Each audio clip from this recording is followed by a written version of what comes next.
handle it. Your network can handle this. This Hangout is live on air. Great. All right. That's where we're looking. Man, that camera looks great. The picture is way better on. For some reason this looks a little bit. There we go. Okay, cool. All right. Let's do this. 6 p.m. here. Paul, I don't know where you are. Chat here. So if I go here and go to.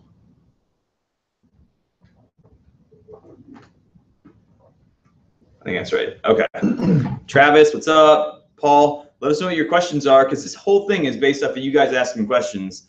And as you know, we have to. I'm Carly Kloss, and I just created my own website with Wix. Oh. Skip that.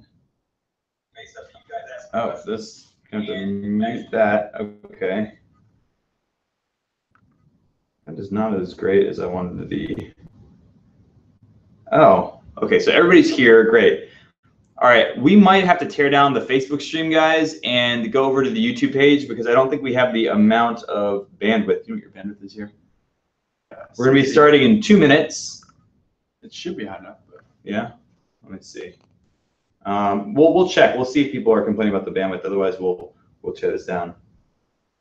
Okay, good. Tony, we got your question. A nagging left knee issue. What I want to impress upon you guys is when you ask questions, give us as much detail as possible. We need to know what. We forgot to put that in the comments. Need to know how long it is, symptoms, anything about your running history. What else should you know? Yeah, so like if we're talking about a knee, there's about 10 different things that can go wrong with the knee. So we want to know specifically what part of the knee. Is it above it, below it, inside, outside? And hopefully you can condense this all into one little comment. But we want to know the exact location, when it's hurting during the run. Is it before, during, after, all of the above? Any swelling, just any. And the more detailed you can get, the better. Great, awesome. And I'm gonna just go into our phone. Let's see, hold on. We got 1 more minute before we're live. Well, we're actually live now, but okay. Okay, what are the three things you need? It's Shelby. She's like, I think she's like 20 feet away. Oh, really? Right? All right. In this format, you want the injury. What else? Things. Oh, injury, exact location of the pain.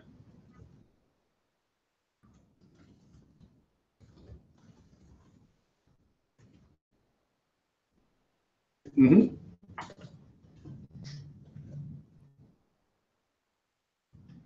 All right, cool.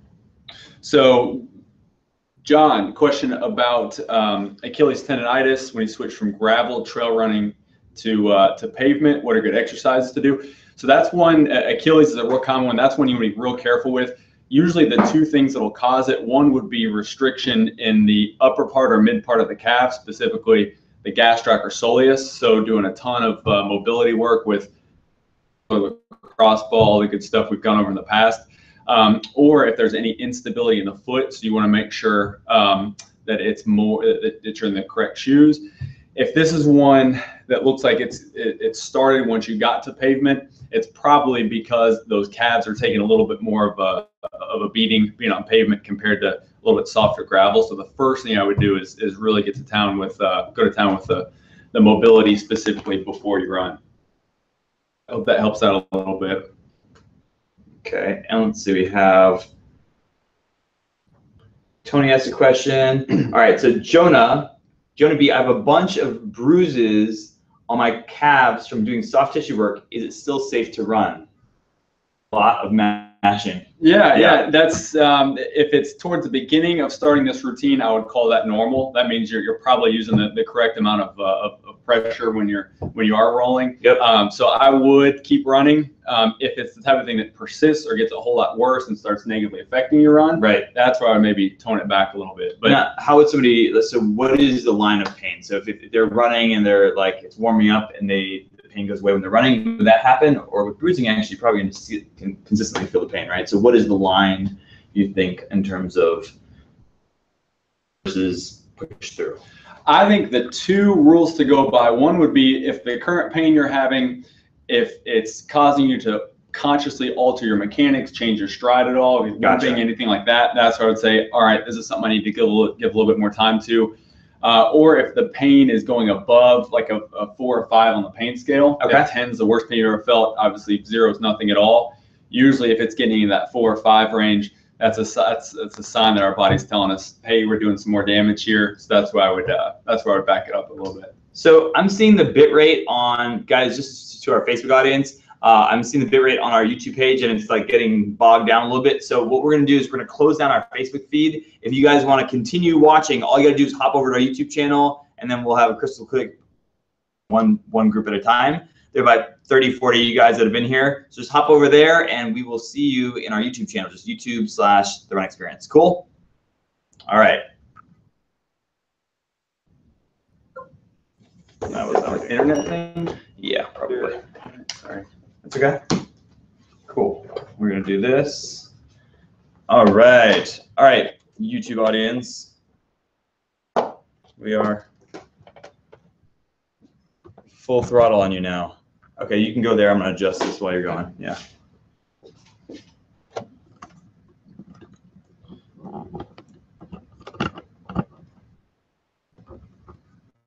So hey Garland, just seeing that comment. So Garland and I had done a gait analysis earlier this week, and it says he loves the gait analysis after doing the recommended exercises for a couple of days. My issues in my Lumo run, which tracks some of those biomechanical deficiencies, are all now green. So wow, no more red and orange. So awesome work. That's some good quick work, and that's more teamwork than anything. I can hopefully spot out some of the things that need to work on, and hopefully it's green from there. So good job, Garland. Cool. Yeah, Garland, we've had you on here before. I know you were here last week, so really glad that worked out. I didn't realize you guys had already done that. Meanwhile, Anne Priestig, I hope I'm saying that right. I was just told I have a dropped metatarsal head toe next to my big toe. What do you recommend for a runner that wants to keep running? I changed to a bigger shoe to help. Should you tape it? That's one that taping could help. Okay. Honestly, my go-to in a clinical setting would be a pair of ultras combined with a pair of the correct toes. Oh yeah. I know we haven't really gotten a whole lot into. Why don't you go grab those? Yeah, sure. Yeah. Luckily, we were in Kyle's office, and he was actually showing me this earlier. I would love to work with the correct toes. So if the correct toes guys send us an email. Correct toes, he's going to show it to you, but it helps kind of spread your toes out. All right, so this is correct toes. And you can probably get it at correcttoes.com. It works.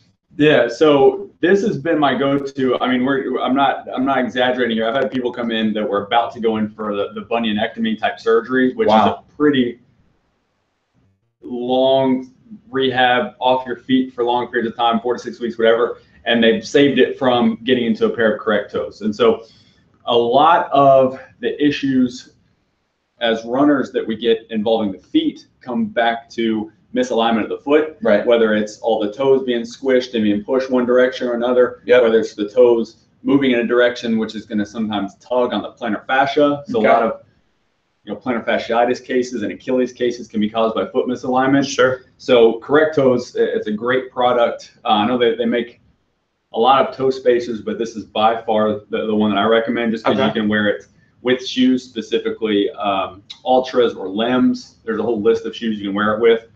Basically, it needs to be a flat shoe with a wide toe box. Okay. But these are the most. And is it one size fits all, or is it? I think they have 2 sizes. 2 sizes. All right, cool. Yeah, I tried them on last time. You got to kind of shimmy them onto your toes, but I've been meaning to get these and I haven't gotten them. What's this for? I was just going to show this up here so we can kind of. A foot model here. So what happens with a dropped metatarsal head is, so this is kind of the top view. This is first metatarsal. This is the 5th metatarsal. Say it's the 2nd or 3rd metatarsal that drops. Sometimes the cause is from foot instability or the intrinsic muscles of the foot getting weak. Sometimes it's from that misalignment like I'm talking about, where if everything starts getting smushed together, those middle two toes will drop down or pop up into a hammer toe type of formation. So the first thing I always like to do is get paired up with correct toes, and it helps to realign everything and space it back out. How long are you wearing this? Is it like a permanent condition you're putting on there for a while, or is it? It kind of depends. Like the one time I've had a real bad plantar fasciitis, it was after my first marathon. I had a pair of shoes that were given to me by a rep buddy. They were about half a size too small, and so obviously, on a shoe that doesn't fit, not fun. Stuff's gonna go wrong. So totally. So I wore it after the marathon just to kind of realign my foot, and I needed to wear them for probably 3 or 4 weeks. Okay. If it's something like, so it's a temporary thing, you can always go back to it. Yeah. If it's something more chronic, like a bunion formation or anything like that, that's probably been building for years.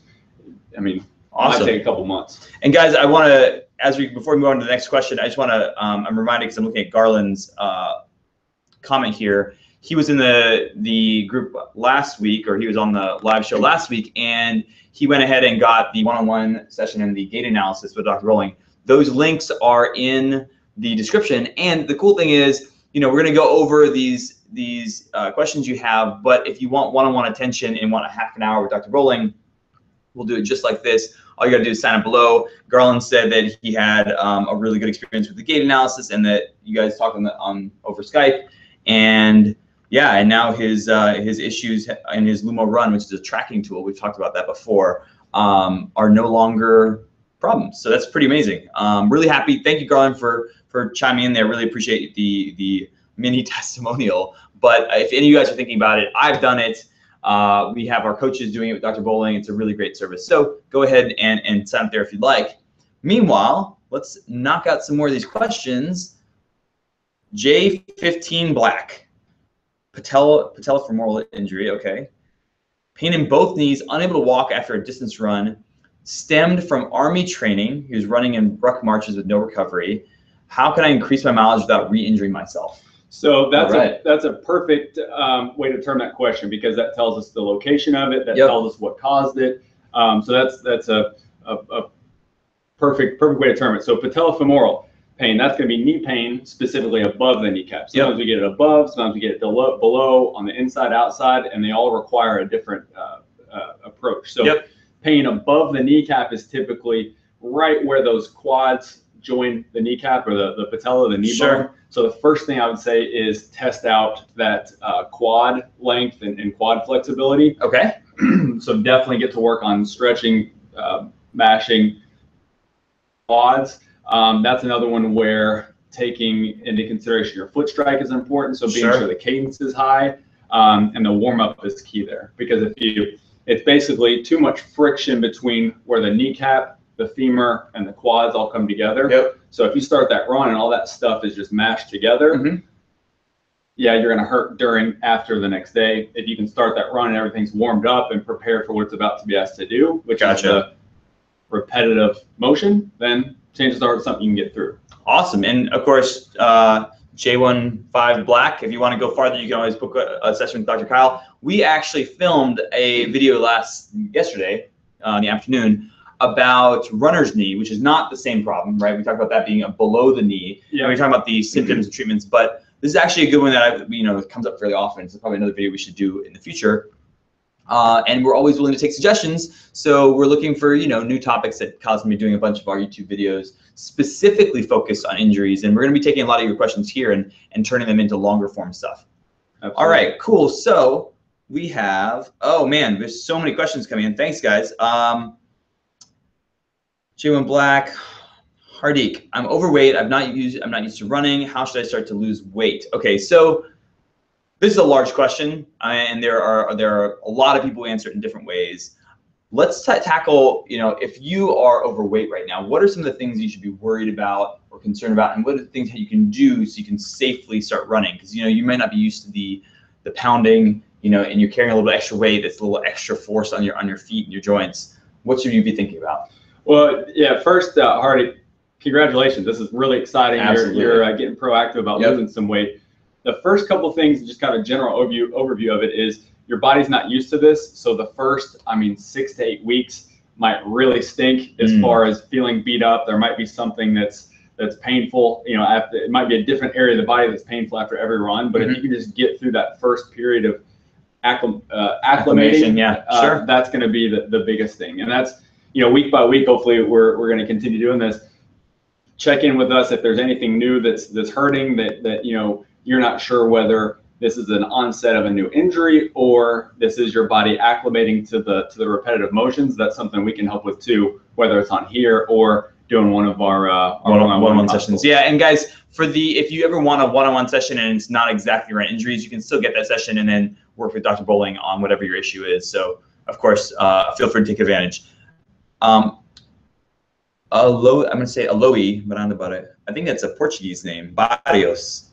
I need a good psoas stretch. Ooh. Well, you're in the right place for that. Yeah. The first thing I would point you to is our injury prevention series. Injury prevention series, yeah. And there's just so many great videos on the website about how to open up the hips and do it in a responsible, good way as it relates to running. Yeah, because psoas is kind of like it's a hard muscle to get at, right? Because it's like, you know, kind of webbed in between a lot of other stuff, and so if you're having, you know, sometimes psoas tightness can come up in a lot of different ways, and it can come at, you know, I know for me, having my psoas be tight usually shows up with kind of like a really tight, like adductor groin area. And if I really get in there with you know, what I'm really liking right now is the Trigger Point MB5 for like that kind of gut smashing. Really like that tool. We talked about that on our live show on Thursdays, which on Thursday, I will be back in San Francisco as per normal for our live show with Nate. I'm flying all around to bring you guys live shows from around the U.S. And yeah, as Dr. Bowling said, yeah, dedicated, absolutely. As Dr. Bowling said, we have oh, there you go, we needed power. As Dr. Bowling said, we have a injury prevention series. If you go to our website, therunexperience.com, go to the training plan section, and then scroll to the bottom, there's it's real cheap, it's $20. And if you're in the training club, it's included as part of the training club. So along with all of our other programs, we can get into at another point.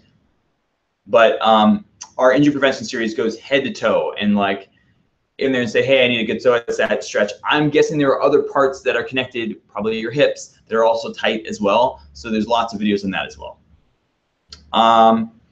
IT band on and off over the years, on right now, help from stage. Okay, so this is the very minimal amount of information so IT band, I'm guessing it hurts. On and off over the years, I'm guessing it hurt on and off over the years. Yeah. and on the so Stacey, if you want to give us some more information, we can kind of help you out in a more specific way. But real topically, IT band problems, where do we start?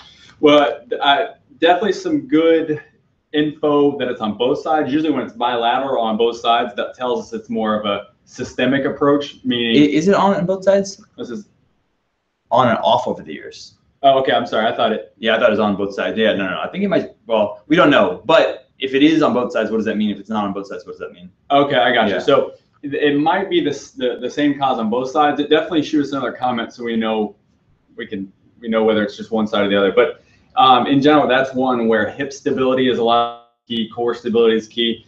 It's one that can be misleading because the classic spot that hurts with IT band is going to be, you know, down on the outside of the knee, which is kind of a far away from the hip. But if you look at the anatomy of those structures, all of that IT band stuff, the TFL, starts in the upper part of the hip there. So careful look at core stability, hip stability. Sometimes if you're in too much stability, as far as your shoes go, that can kind of throw you off to where you're running in a crooked way. So that's usually a go-to for wanting to take a look at a specific gait analysis, and that's probably the best way to get as accurate as possible. And for you guys signing on right now, you ask your questions in the description below. We're talking about any sort of running injuries, taking your questions. If you are in the training club, put that in your little comment, and we'll make sure to prioritize your question. I know we're getting a lot of questions here. And of course, if you want a half-an-hour one-on-one session with Dr. Bowling, that link is down below. It's an injury consultation. Or you can do a gait analysis where you send in video and we analyze your form. So definitely take advantage of that. And for right now, let's do Michael. Man, I cannot get people's names. Thibodeau. Like the coach. Oh, okay. coach of the Timberwolves. Big defensive. Wow, what is tenosynovitis? Mm-hmm. Okay, it So- means something to him. So 46-year-old active runner helped with rehab prevention of posterior tib tendon tear and posterior tib tenosynovitis, confirmed on an MRI. Yep. So sorry to hear you've been dealing with that. That is a nasty one. I don't need to tell you that. But coming back from it, lots of calf mobility work and a ton of foot stability. Hopefully that's something that you had help with rehabbing professionally, like with good PT or whoever is good in your area. But that would be one where a gait analysis might be good, because there's usually stuff that leads up to it that causes it to happen, because that's not a real common injury. So just real quick, what is that injury? So people who are, if you're just hearing this, like I am, what is that injury? And then like, I don't want that injury. What am I doing to prevent it? So typically, I'm going to use my foot model here. So There this you is the inside of the foot. This is big toe. Other side is little toe. If you look at the ankle there, the inside ankle bone, the medial malleolus, the posterior tib comes down the calf, if you can picture that, wraps around the outside of the ankle and then attaches at the navicular bone there. The navicular bone is basically who's in charge of our longitudinal arch. So if there's any instability there, where that navicular is falling towards the ground, or any of the musculature that surrounds there is too tight, it's going to tug on that posterior tibialis tendon, eventually causing tenosynovitis, tendonitis, muscle strains, tearing, the worst case scenario there. But that's one that usually needs a very in-depth form of rehab. Okay. The typical shin splint that we get, that's kind of behind the tibia or the leg bone, so a posterior shin splint, that's actually a posterior tibialis injury. Oh, really? The slang term for it Is that right here on this side? Yeah. Not on the front. Right. It would be, there's two types of shin splints, the kind on the outside, which is the anterior, the kind on the back side, which is posterior. That's what I always get. Okay. Yeah. So that's the more common of the two. Yep. But that's one that involves the posterior tibialis. Gotcha. And it's calf flexibility is one of the ways in stabilization of your foot. Mm-hmm. Exactly. Cool. So those would be the two things to really hammer on. And if we can help with that any more in depth. Yep. Gait analysis, as you mentioned, quickly below. Thanks. Cool name. Peace out. Right knee. Awesome. I love that you guys are giving us more information, because last week was really a problem of trying to figure out what all the pieces were. Just on the outer of the kneecap, CrossFit a few days a week before, ran a 3+ miler on Saturday, noticed the pain while run, tender to the touch, and so ice and Advil for a few days after the run. That's one. So it's on the outside of the kneecap. That can be either a little bit of IT band or maybe a little bit of lateral patellofemoral. I see that a lot actually with CrossFitters who are also runners, and it comes back to, it's perfectly fine to do both of them, but if you look at a primary movement that you do over and over again with both running and CrossFitting, it's flexion of the knee, whether that's squats, whether it's box jumps. Yep. And then, running is basically a series of one-leg squats. Right. So it's very easy to overload that area of the knee. So that's where doing mobility work with the quads is good. Gotcha. And then maybe spacing out the days. Like if you say you had a really good CrossFit workout on Monday, I might not run for a day or two after that, just because you want that recovery. Right. And if it's injured already, or just in general? If it's injured already. If it's injured already, yeah. Gotcha. In general, that's okay. It's just you want to stay ahead of it with a lot of mobility work with quads and hamstrings. Makes sense. In an office setting, that's when I see a lot is pain around the kneecap. Yep. And it's a lot of people who CrossFit and run. Gotcha. So just like a little bit of an overuse injury, but it could be remedied by like feeding some slack in that system. I think, a lot of times when you have overuse injuries, it's something is pulling or something is tugging because there's a tightness or a restriction around in your muscular area. So again, digging into the quads. So I like for that, again, are like a large ball like the Supernova or MB5 I mentioned before, even like a cross ball, you can put on a yoga block and use that. So that is going to be a tender area, I'm guessing. So have fun with that. I do it every night, so About 3 weeks away, this is GNOP. These names are great. GNOP, I'm about 3 weeks away from a marathon and already took a week off. I'm having pain on the outside of the back heel where it hurts, walking running on the heel. Okay, so I'm having pain on the outside of the back heel, which only hurts when walking or running on the heel. How do I rehab quickly? Oh, she's 3 weeks from a marathon. Okay. So crunch time. Yep. This is when I would be breaking out all of the Band-Aid approaches. Yep. So not necessarily the long-term solution, but like little stuff we can add in to maybe get you through that race in a functional way. Yep. You might still be in some pain, but we just get you through it without causing a whole lot more damage.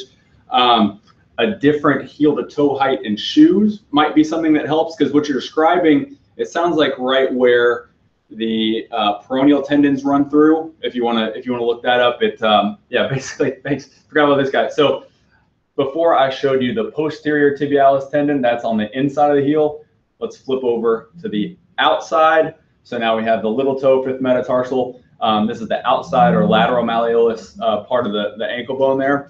The peroneal tendons basically are like the posterior tib tendons, only opposite. So it runs down, back, behind that that lateral ankle bone, and then attaches along the outside of the toes there. So I bet you that's what it is, in which case I would be, the Band-Aid approaches, like I said, would be maybe experimenting with a little bit higher or lower of a heel to toe offset type of shoe, see if that helps. Sometimes that's one where kinesio tape can help. Okay. Just because it'll decompress that area, give those tendons a little bit more breathing room to work. And that's one where you might check in with a good PT, orthopedist, chiropractor in your area, something like dry needling. That's something that they can sometimes release those muscles and tendons right away. Yep. So those would be the things off the top of my head that could definitely help. And if you end up talking to Dr. Bowling for a session or whatever, we can also help you out in terms of transitioning to in-person PT or chiro or sports injury specialist in your area who can do that. Yeah, absolutely. Now, again, let's just decline. I want to just, if all you guys are listening to this, you're like, wow, this is like some detailed information about, we're showing these models and stuff. And as you can see, people have lots of different issues on lots of different areas of their foot, lower leg, hamstring, quad, hip, back, everything, right? So what can you do? I mean, like, what can you do to avoid that? You want to run injury free. A lot of this, a lot of these injuries are injuries because you don't really know something's happening. Like, you don't know there's a restriction here. You don't know your calves are tight. You don't know that you have a lot of like knotted up tissue in your foot, whatever, or you don't know anything about your gait. You don't know that you have some deficiencies in the way that you're running. So a lot of our work around mobility, around injury prevention comes from the place of like, look, if we can figure out what the causes are, we can go back and alleviate some of the symptoms, but even better than that, you can look at these problems before they start, because somebody on this call, is in a pre-injured state where you haven't had the injury yet, but you have the dysfunction. So that's why we're always very stressing the idea of mobility, of strength and conditioning in addition to your running. So all of our programs include that. Everything in the training club, whether it's our beginner program, our marathon program, half marathon program, all this stuff that's in our training club, all of it is based on this idea of mobility, strength, and running technique.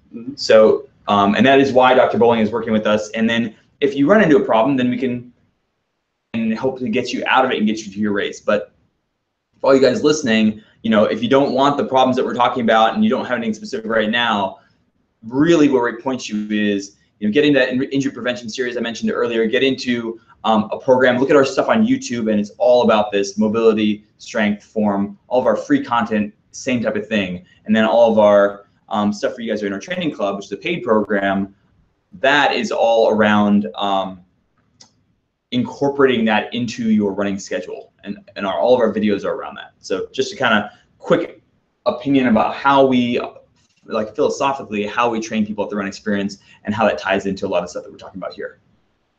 Absolutely. Yeah. All right. So many more questions. All right. Christy Taylor, question. I trained for a marathon. How many questions?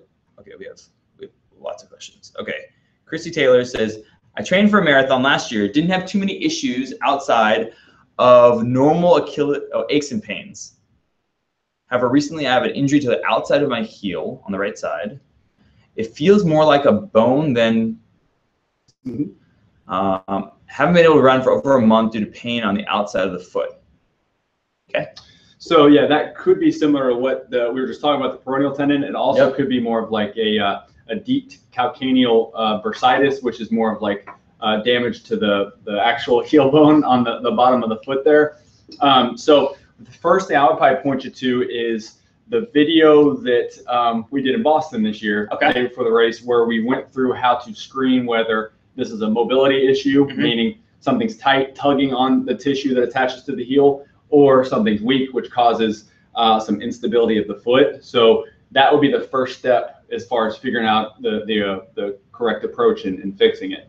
What did we call that video? I think it was called Assessing and Fixing Plantar Fasciitis, but I would put any type of heel pain in the same category as plantar fasciitis, sure, as far as what causes it.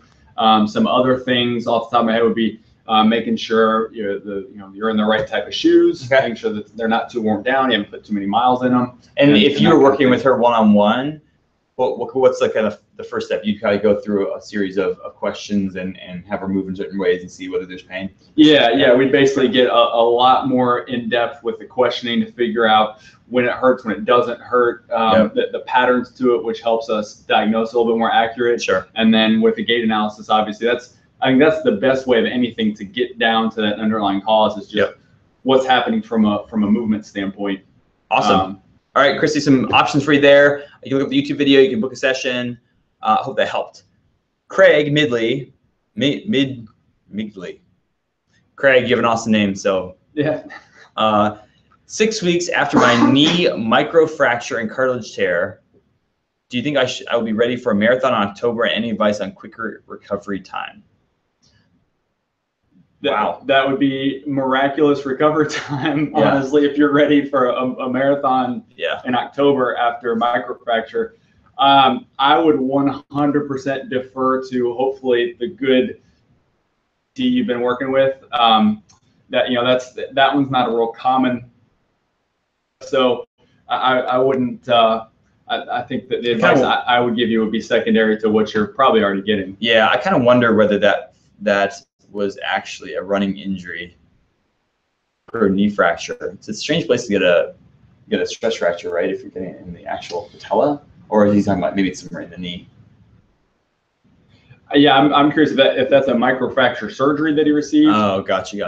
That's what I took it as. If that's not right, let us know, Craig. Yeah. So topically would be, that'd be very impressive if you were actually recovered. But probably, I mean, with all these things, one thing we talk about a lot is, we get a lot of questions like, hey, I have, a tear in this muscle, or my Achilles is hurting and I have a race this weekend. What should I do? And, there's never a black and white answer. We, especially with Dr. Bowling, we try to do everything we can to get you, because we understand as runners, you've trained for a long time. This is an important race. A lot of people just tell you, don't run. And we try not to do that as much as possible. But with everything, there's a risk level. So sometimes, what you want is to be able to say before the race, this is the thing that I'm risking and I'm okay with it. And I'm going to do everything I can to make that risk lower by maybe tape or whatever it is, different shoes, different strategies on that race day. But what we hate to see, and what we really want you guys to avoid, is taking risks that you don't know are there. So in a case like this, let's say you go run the race and now you can't run for the next 5 years because you did a lot more damage and you have to rehab from that. Like, we don't want you taking risks that you don't quite understand, and we wouldn't put you in that situation, which is why, especially in these situations, it's good to have actual, diagnosis and analysis by somebody like you or somebody in your area, so that they can give you, especially if they're in your area, hopefully it's somebody who understands running and understands what your goals are and what the problem is, because we don't want you taking risks that are really large without knowing it, and that is really where you get into problems. Exactly. Yeah, good point. All right, so Nina, I've been having a really bad pinching pain in my left glute, butt pain, as we like to say, which gets worse when running. Radiates to the hamstrings and quads, even lower back. Any ideas for treating this? Sounds like sciatica. Yeah, that's the name of that symptom sounds like sciatica, and this is a good follow-up question to what you were just explaining. So what we're trying to do is establish this differential diagnosis of what it could be. So when you say you're having really bad pinching pain in your glute, it's radiating up, it's radiating down. We're thinking best case scenario, that's sciatica caused from a piriformis or an external rotator muscle that's pinching on a nerve, and obviously that's going to radiate pain everywhere. So the solution for that would be checking out mechanics, seeing what the hips are doing from a movement standpoint. Maybe your core is a little bit unstable while you're running. Maybe that chain of muscles are tight and it just needs to be dug into a little bit more.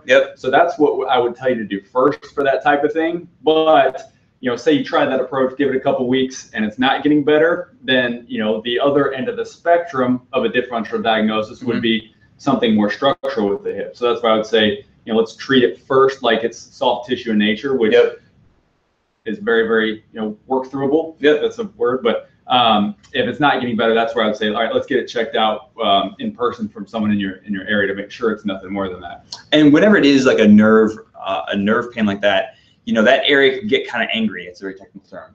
And if you are causing that by something in your gait and your stride, and then you take time off, but you don't actually fix the problem, and this happens so often with runners, right? What happens? Something hurts, take some time off, take some Advil, take some ice, and you alleviate the pain, that area calms down, and then you re-trigger it. And what happens over time, and this is exactly what happened to me, is that if you keep doing that over and over again, you go through that cycle, you teach your body to have a lower and lower and lower threshold where it says, hey, I'm angry again, right? And that area can light up. For me, it was my adductor, and I did this over the course of like a year and a half, where I would rest, go back, re-injure, rest, go back, re-injure. And every time I thought, if I just do it a little, but I wasn't fixing the problem. The problem, I was in this just endless cycle of re-injury. And it got to the point where I couldn't even like jog across the street to catch a bus, because that trigger of my body being like, don't do that, and then flaring up again was so like it's like such a hair trigger. Exactly. And you don't want to get to that point. So it's very important when you have some of these pains, treat it seriously. Like, hey, this didn't happen just by chance. It happened because of something happened. Either a bus hit you, right? Unlikely as hopefully unlikely as a runner. But very few injuries are acute when you're running. Usually they're things that come over time, and you got to figure out what was the cause. So that's why a gait analysis is very, talking to somebody very on a one-on-one basis, extremely important. And that's kind of why I started such a focus on gait analysis, is because I was noticing, every spring when people start their spring training season, they start running in January, February, they were coming with the same injuries every single year. So that told me, we were taking that Band-Aid approach, just kind of chasing the pain, getting them through their race, but then they just kind of stop until the next year, start it back up with the same faulty movement patterns, and then they're back in the office with the same type of pain. So I almost demand we do gait analysis, because that allows so much more of a corrective approach. All right, you want to get the phone? Yeah. We're in an office here, so we get phone calls. Let's see. Shia Foster. Oh, another butt pain question. All right. Butt pain day. Yay for the butt pain day. Butt pain for about 9 months. Recently diagnosed with an upper hamstring strain. Yep, that is in the butt area.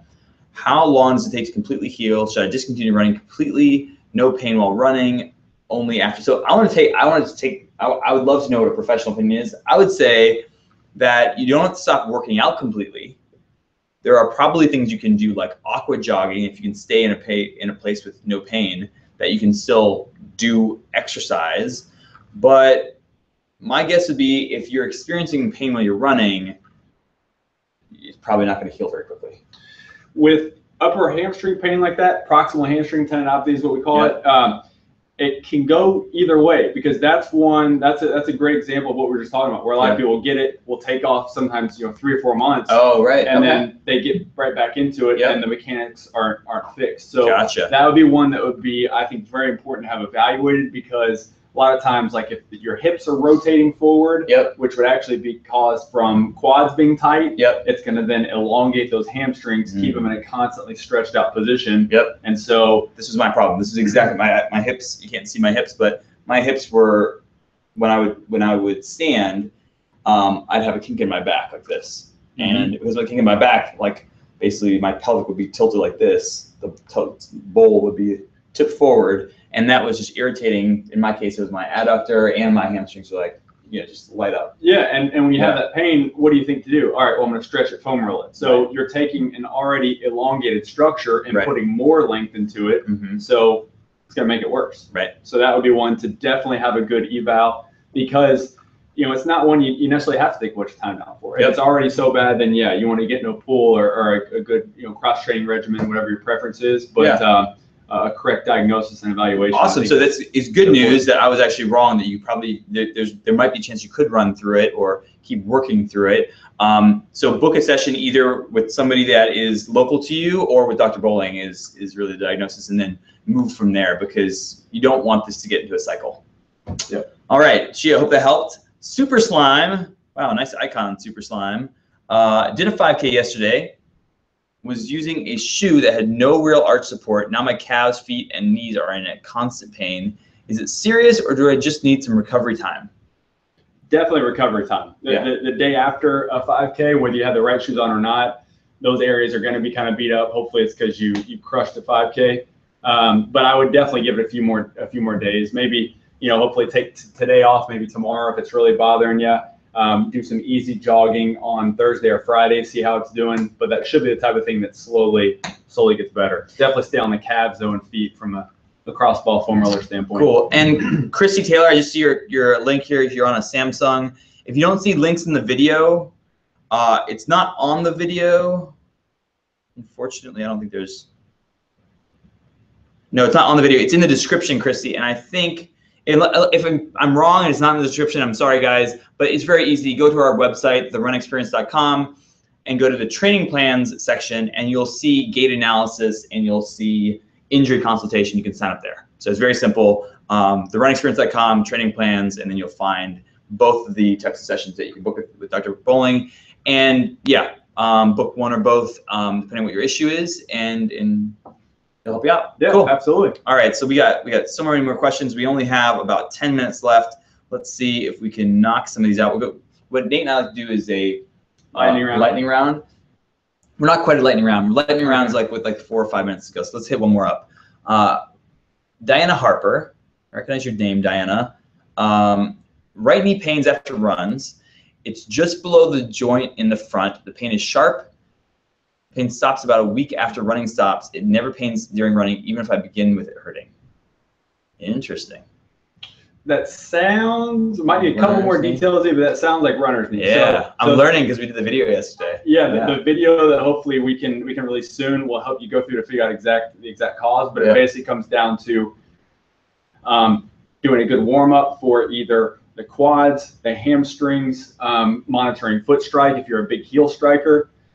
Which if you guys were watching last week, I got in a lot of trouble making fun of my wife back here, Lane. So. She's good runner. Because of but yeah, she has that really bad heel strike. I got ripped apart for this. So I'm sorry, I love you. But so like if you have a heel strike, it'll look like that with a gait analysis. And a lot of times when your leg is completely locked out like that, it's going to put a lot of extra stress in the knee. So that would be something else for Diana to look at. But that's where I would start. Anna, you're in the training club, so you know this stuff is available. We do have that video that we taped yesterday. Diana, just it's probably going to be a couple weeks at least before we release that. So you can email Dr. Bowling or you can set up an appointment with him. But let's make sure that you get sorted out.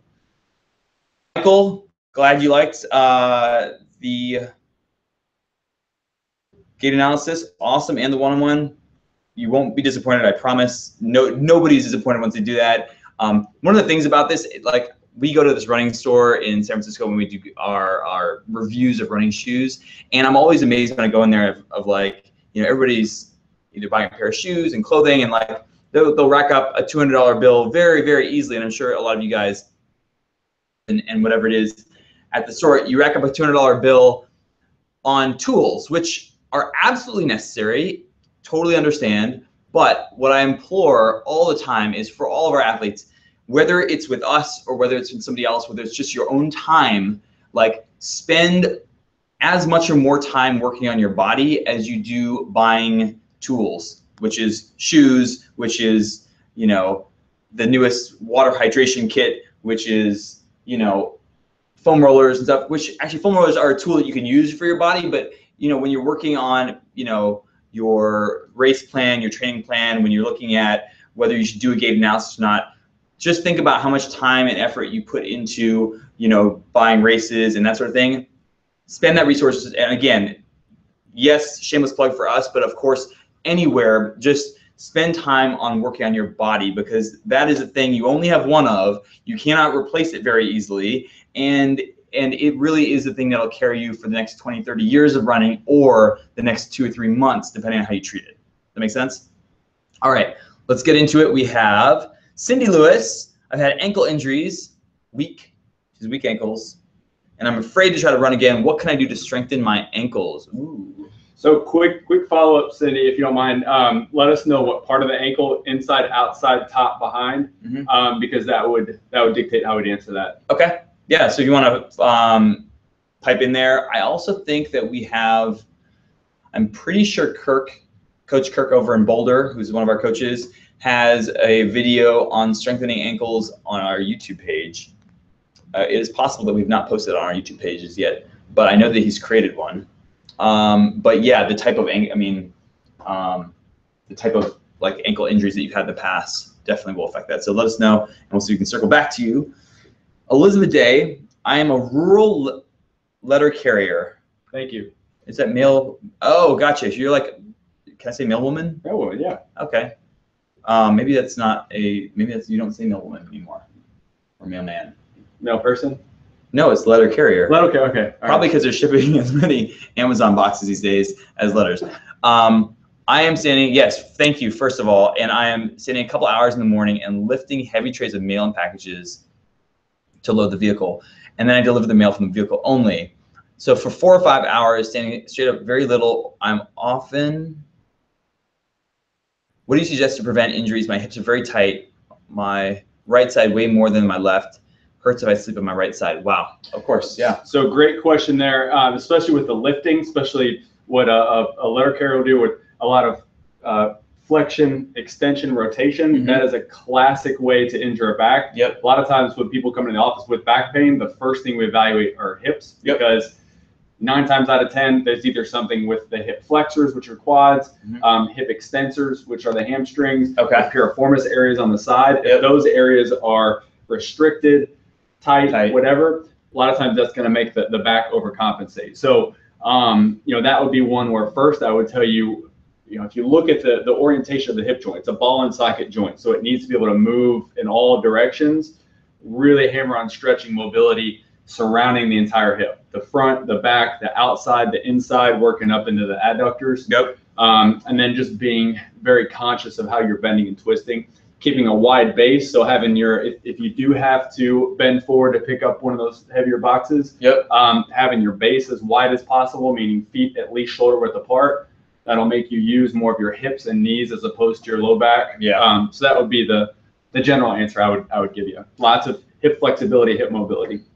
Hip mobility, and also, you know, when we talk about, and I assume that you're a runner as well, so a lot of what we talk about in terms of running form goes back to basic mechanics for things like when you squat down.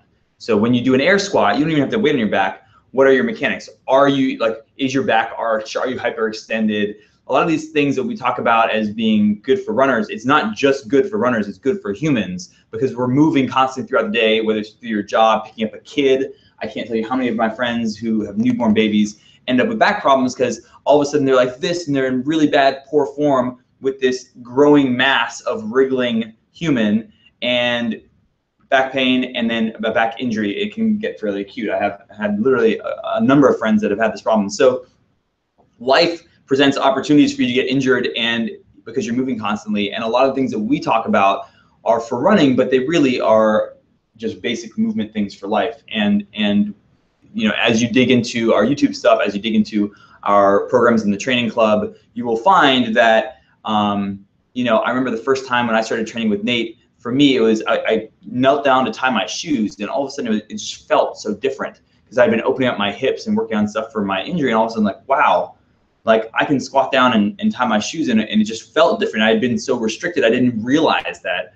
And you will find that as well as you start working through any of our training programs, that it'll affect your life, not just your running. Absolutely. Yeah. All right. Downtown off the fork. Wait, I just missed it. Oh, I have constant pain. At one point, I feel some mass on it. Should I see my GP, general practitioner? Probably. I would be curious to see what, if you are a runner, how much you're running. That could be the sign of a stress reaction. Mm-hmm. Hopefully not stress fracture yet, but that would be one that I would maybe get x-rayed to see if that mass is more of a bony mass, which tells us the bone's trying to repair itself, or if it is more of a soft tissue type of issue. All right, guys, I just realized we are over, which means that we are ready for the lightning round. Let's do it. I'm going to call the questions. You have a paragraph to answer. That's a paragraph to answer. And like with all, I just want to tell you guys, with all these questions, you want to dig in farther. We didn't have time to get to your question for a deeper book a session with Dr. Kyle. You definitely won't regret it. We've had people right on here who talked about doing it in the last week and really enjoyed it and found a lot of value. So the link should be down below. If for some reason the link is not down below, go to our website, therunningexperience.com, and section of our website, and you'll find both those links for the injury consultation or performance consultation. You can talk about whatever you want, or the gait analysis. All right, 97 Lumberjack, lightning round. Love Terry, we love you too. Thank you. I'm getting the beginning of plantar issues on my left foot. I've never had these problems before. I've not increased mileage or modified anything except adding cycling. This running shoes are within good mileage. How can I stop this in its tracks before it gets worse? First, cycling can cause it. Would want to make sure the way your foot's clipped in isn't compressing your toes too much. Second, we talked about that YouTube video we did in Boston. It's called Assessing and Fixing Your Plantar Fasciitis. That goes through 2 quick ways to determine if it needs stretching or strengthening, stability. So go to that, and that'll tell us exactly what. You almost made 1 paragraph. Oh. Almost. Cindy Lewis. Let's see. Oh, she's talking about torn ligaments on both sides of the left ankle. That's what she was, the weak ankle stuff that we talked about. Cool. And half a paragraph with this one. The exercises that are going to be on our website are good. Also, that's one. If it's on the outside, I would be running to an extent. I would be running on roads. If it's a wood or would not? Wood, yeah. Just because the roads are stable compared to trails. You're not going to be worried about rolling an ankle in or out. Staying more in the middle of the road, hopefully, if no cars are around. If you're running on one side compared to the other, there might be a slant that would throw you off balance. Way more than half a paragraph. I don't know what he's thinking. I can't help it. Really? Nina says, do you have any advice for dealing with chronic exertional compartment syndrome in the calf? That would definitely be one that the first approach would be get in front of a good rehab specialist in your area, because that's one that can become very serious. Secondary to that, we do some gait analysis because there's always a mechanical aspect to that. That was a paragraph. That was good. I have repeat injuries. Mark Cooper says, to the same calf, center of the large part of the muscle, gets better, and then as soon as I run, I re-injure it. How do I know if it is actually healed before it, even though it feels better? Okay, gotcha. So that's very, very common. It's also one of the most frustrating injuries you can get as a runner. I've done it myself a million times. A lot of times once it happens, you can't wait until it's only 90% better or 99% better. You have to give it till it's 100%. Mm-hmm. So as far as when to run, doing one leg squats, jumping up and down, jump rope, something like that for a minute or 2 at a time would be a good way to, in a controlled way, mimic the repetitive motion that you'd be putting the calf through with running. So that might be the first 2 things I would try. Also getting way more than a paragraph. Also getting some good compression socks sometimes will keep that calf nice and protected as you're slowly working back into a run. And then the normal stuff about making sure mechanics are where they need to be as well. And aqua jogging is totally in your wheelhouse. Mm-hmm. I'll see you in the pool, Mark. All right, guys, that is it. We are 5 minutes past.